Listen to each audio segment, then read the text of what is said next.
So, you've chosen the arguments or principal ideas of your sermon. You have, by the same effort, classified and arranged these materials in your mind.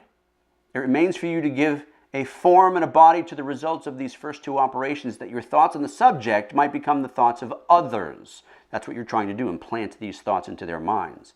So it remains to you, in a word, to write your discourse.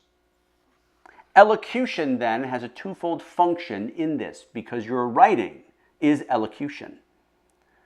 It's the clothing of the thoughts that you have with words, and of decomposing the truth so as to bring it into a more immediate and sensible contact with the hearer.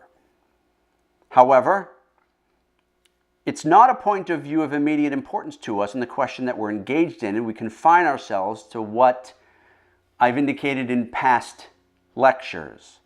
If it is true that the relation of elocution to discourse is analogous to that of the countenance or the hands to the human body, we see what it is of importance and what it also is in its difficulty. Here's what Vinay says.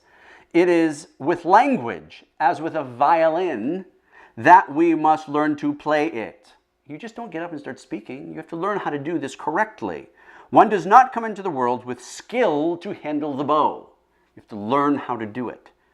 And so we infer from all this that the preacher, unless he may neglect and despise art, the art of elocution, the art of homiletics, the art of preaching on principle, should bestow a good portion of his attention on his style. For style is a good proportion of his total work, yet it's distinct, which demands separate aptitude and separate efforts. So elocution is truly something special as the author thinks, but it's not detached from eloquence. Men may convert, edify, console others without any kind of aid from style. Do it without style, you can't. You have to think through how you talk and how you speak and how you communicate. You will do more good by doing that if you think through what your style is and that you are concerned about how that is given. Men have also converted others without thinking through style. That's true. Yet, as a general truth, men are converted and edified by the word, and style is nothing but the word rendering more or less justly the thought or inward life of the speaker. The way you think, the way you communicate, the way you bring things across will aid you in the way that you screw truth into men's minds, whether it be witnessing as a minister of the gospel or preaching a sermon.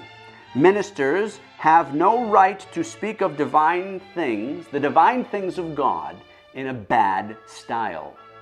They should, to their uttermost, attempt great elocution when they speak, for speaking well causes them to think through their thoughts and to place those thoughts into the minds of those listening.